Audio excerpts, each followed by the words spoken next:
হিমালয়ের পাদদেশ থেকে ধেয়ে আসা কনকনে ঠান্ডা বাতাসে শিলিগুড়ি করিডোরের চা বাগানগুলো কাঁপছে। মানচিত্রের দিকে তাকালে এই জায়গাটিকে মনে হয় আক্ষরিক অর্থেই একটি মুরগির গলা বা চিকেন স্নেক। মাত্র 22 কিলোমিটার চওড়া একটি সরু ভূখণ্ড, যার এক পাশে নেপাল আর অন্য পাশে বাংলাদেশ। এই 22 কিলোমিটারের সুতোটি ভারতের মূল ভূখণ্ডের সাথে উত্তর পূর্বাঞ্চলের 7টি রাজ্য বা 7 সিস্টার্সকে আটকে রেখেছে। দিল্লির সাউথ ব্লকের শীতাতপ নিয়ন্ত্রিত ওয়ার রুমে আজ রাতের ঘুম হারাম। মনিটরে জ্বলছে একটি স্যাটেলাইট ম্যাপ। ম্যাপের ঠিক মাঝখানে এই চিকেন স্নেক, আর তার নাকের ডগায় বসে থাকা বাংলাদেশের উত্তরের প্রাচীন জনপদ রংপুর। ভারতের নীতি নির্ধারকদের কাছে এই রংপুর এখন আর শুধু একটি প্রতিবেশী দেশের মানচিত্রের অংশ নয়, এটি তাদের অস্তিত্বের সবচেয়ে বড় ত্রাস। যদি কোনোদিন যুদ্ধ বাধে, যদি এই 22 কিলোমিটারের সুতো একবার ছিঁড়ে যায়, তবে ভারতের মানচিত্র থেকে চিরতরে খসে পড়বে 7 সিস্টার্স। এই সাইকোলজিক্যাল ট্রমা বা মনস্তাত্ত্বিক আতঙ্ক থেকে দিল্লির কট্টরপন্থী নীতি নির্ধারক এবং ছায়া সরকার এক ভয়ঙ্কর, রোমহর্ষক এবং চরম ঔদ্ধত্যপূর্ণ ছক কষতে শুরু করেছে। তারা চাইছে যে কোনো মূল্যে এই চিকেন স্নেককে প্রশস্ত করতে, আর তার জন্য তাদের টার্গেট বাংলাদেশের 16,185 বর্গ কিলোমিটার আয়তনের আস্ত রংপুর বিভাগ। সাউথ ব্লকের এই মেগা প্রজেক্টের বা উলঙ্গ আস্ফালনের মূল কারিগর কোনো সাধারণ কলামিস্ট নন। তিনি ভারত কারনাদ, ভারতের জাতীয় নিরাপত্তা উপদেষ্টা বোর্ডের সাবেক সদস্য এবং পরমাণু নীতির শীর্ষ নিয়ন্ত্রক। তার কথা সরাসরি দিল্লির নীতি নির্ধারণী টেবিলে প্রতিধ্বনিত হয়। ভারত কারনাদ তার টেবিলে রাখা ফাইলে যে আগ্রাসী প্রস্তাবটি দিয়েছেন, তা শুনলে যে কোনো স্বাধীন দেশের নাগরিকের রক্ত টকবক করে ফুটতে বাধ্য।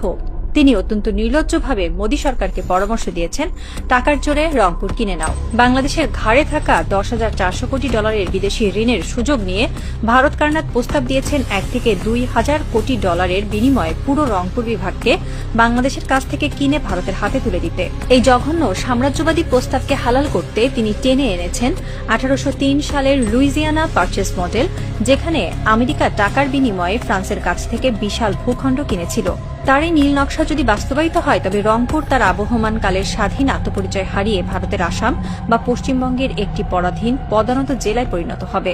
আসামের উগ্র হিন্দুত্ববাদী মুখ্যমন্ত্রী হিমন্ত বিশ্ব শর্মার মতো নেতারা দীর্ঘদিন ধরেই বাংলাদেশের ভূখণ্ড গ্রাস করে তাদের মানচিত্র বড় করার যে স্বপ্ন দেখছেন, ভারত কারনাদের এই প্রস্তাব সরাসরি সেই গোপন এজেন্ডারই প্রাতিষ্ঠানিক রূপ।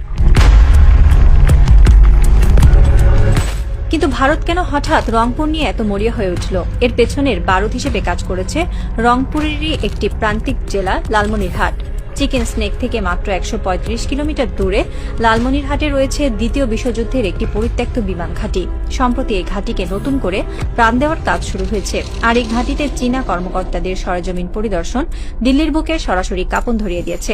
ভারতের শীর্ষ থিঙ্ক ট্যাঙ্ক ব্রহ্মা চ্যালানি সরাসরি সতর্কতা দিয়েছেন, লালমনিরহাটের এই ঘাঁটি থেকে যদি চীনের একটি সাধারণ ড্রোন বা নজরদারি বিমানও আকাশে ওড়ে, তবে ভারতের পূর্বাঞ্চলীয় বায়ু কমান্ডের প্রতিটি গোপন মুভমেন্ট মুহূর্তের মধ্যে স্ক্যান হয়ে যাবে।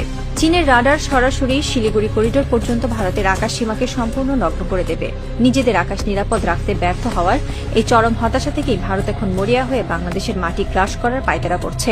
চীনের এই প্রবল উপস্থিতি তাদের রাতের ঘুম কেড়ে নিয়েছে। টাকার কাছে যদি বাংলাদেশ মাথা নত না করে, যদি ঢাকায় $20 বিলিয়ন প্রস্তাবকে ডাস্টবিনে ছুঁড়ে ফেলে, ভারত কারনাদ সেই পরিস্থিতির জন্য এক ভয়ঙ্কর বিকল্প ছক তৈরি করে রেখেছেন। এই ছক হিটলারের নাৎসি বাহিনীকেও হার মানায়। তার দ্বিতীয় প্রস্তাবে বলা হয়েছে, বাংলাদেশের উপর জোরপূর্বক একটি সামরিক চুক্তি চাপিয়ে দেওয়া হবে, যার মূল শর্ত থাকবে চীনের সাথে বাংলাদেশের সব ধরনের সামরিক সম্পর্ক ছিন্ন করা। স্বাধীন বাংলাদেশ যদি দিল্লির এই দাসত্ব মেনে না নেয়, তবে বিনা নোটিশে ভারতীয় সেনাবাহিনী সরাসরি সীমান্ত পার হয়ে রংপুর জবরদখল করবে। আর এই আগ্রাসনের পরবর্তী ধাপটি আরও বিভীষিকাময়। রংপুরের 1.5 কোটি আদিবাসীকে তাদের পিতৃভূমি থেকে উচ্ছেদ করে জোরপূর্বক বাংলাদেশের মূল ভূখণ্ডে পুষিন করা হবে, আর বিনিময়ে বাংলাদেশের অন্যান্য অঞ্চলে থাকা হিন্দুদের এনে রংপুরে বসতি গড়তে বাধ্য করা হবে। একটি স্বাধীন রাষ্ট্রের ভেতরে ঢুকে এমন পরিকল্পিত জনবিনিময় বা জাতিগত নিধনের সরাসরি হুমকি আন্তর্জাতিক আইনের চূড়ান্ত লঙ্ঘন এবং চরম সাম্রাজ্যবাদী স্পর্ধা।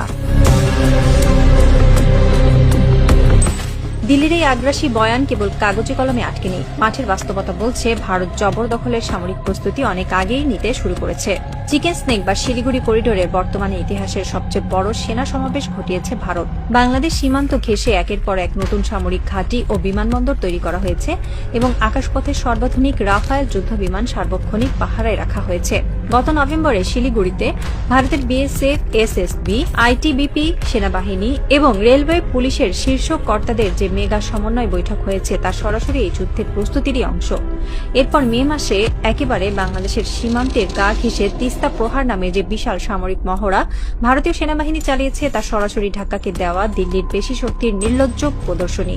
দিল্লির ইশারায় পশ্চিমবঙ্গের উগ্র রাজনৈতিক নেতারাও এখন বাংলাদেশের বিরুদ্ধে প্রকাশ্য যুদ্ধের ডাক দিচ্ছেন। মুখ্যমন্ত্রী শুভেন্দু অধিকারী বাংলাদেশ দখলের হুঙ্কার দিয়েছেন।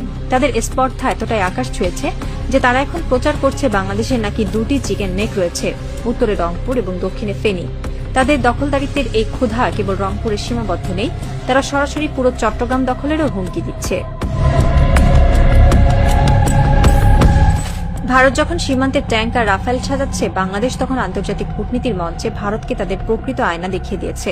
ডক্টর মোহাম্মদ ইউনূস যখন অন্তর্বর্তীকালীন সরকারের দায়িত্বে ছিলেন তখন বেইজিং সফরে গিয়ে তিনি অত্যন্ত সাবলীল অথচ কঠিন ভাষায় একটি ধ্রুব সত্য উচ্চারণ করেছিলেন।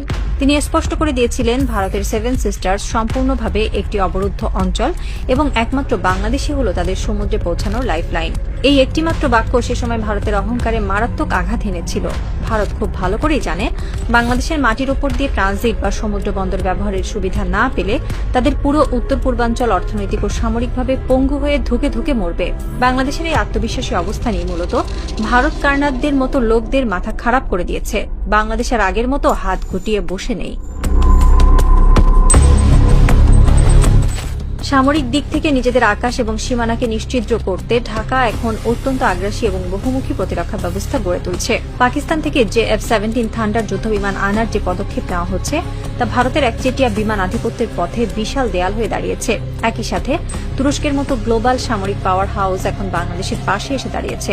তুরস্কের অত্যাধুনিক বাইরাক্তার ড্রোন প্রযুক্তি এবং সমরাস্ত্র বাংলাদেশের প্রতিরক্ষা কবচকে এমন এক দুর্ভেদ্য রূপ দিচ্ছে যা ভেদ করার সাহস খোদ ভারতীয় বাহিনীরও নেই। পাকিস্তান এবং তুরস্কের সাথে বাংলাদেশের এই শক্তিশালী সামরিক বন্ধন ভারতের জবরদখলের রঙিন স্বপ্নে সরাসরি বরফ শীতল পানি ঢেলে দিয়েছে। ভারত কার্নার তার রক্তপিপাসু নিবন্ধের শেষে এক প্রকার আক্ষেপ করে বলেছেন, বর্তমান মোদী সরকারের হয়তো এখনই সরাসরি রংপুর দখল করার মতো বুকের পাটা নেই, কিন্তু এই সাময়িক পিছু হটাকে হালকাভাবে নেওয়ার কোনো সুযোগ নেই বাংলাদেশের সামনে। রাত শেষ হয়ে আসছে, শিলিগুড়ি করিডোরের ওপাশ থেকে ভোরের আলো ফুটছে। দিল্লির ড্রয়িং রুমে টাঙানো বাংলাদেশের মানচিত্রটির দিকে হয়তো এখন কেউ না কেউ শকুনের দৃষ্টিতে তাকিয়ে আছে। পশ্চিমবঙ্গের উগ্র নেতাদের আস্ফালন, সীমান্তে সামরিক মহড়া এবং মিডিয়া ট্রায়াল সবকিছু একটি নির্দিষ্ট লক্ষ্যকে সামনে রেখে এগোচ্ছে। ভারতের একমাত্র উদ্দেশ্য হল বাংলাদেশের ভেতরে একটি কৃত্রিম অস্থিরতা তৈরি করা, যাতে সেই ধোঁয়াশাকে কাজে লাগিয়ে তারা আন্তর্জাতিক বিশ্বকে বোকা বানিয়ে সরাসরি সামরিক হস্তক্ষেপ করতে পারে। এই চরম বৈরী সমীকরণে বাংলাদেশের সামনে মেরুদণ্ড সোজা করে দাঁড়ানো ছাড়া দ্বিতীয় কোনো পথ নেই। নিজেদের ভৌগোলিক দুর্বলতা এবং ভূ রাজনৈতিক গুরুত্বকে কাজে লাগিয়ে ঢাকাকে এমন এক কঠিন পররাষ্ট্রনীতি গ্রহণ করতে হবে যেন ভারত বিন্দুমাত্র সুযোগ নেওয়ার সাহস না পায়। রংপুর কোনো শপিং মলের পণ্য নয় যে টাকার থলি ছুড়ে দিলেই তা বিক্রি হয়ে যাবে। এটি লাখো শহীদের রক্তে ভেজা স্বাধীন সার্বভৌম বাংলাদেশের অবিচ্ছেদ্য অংশ।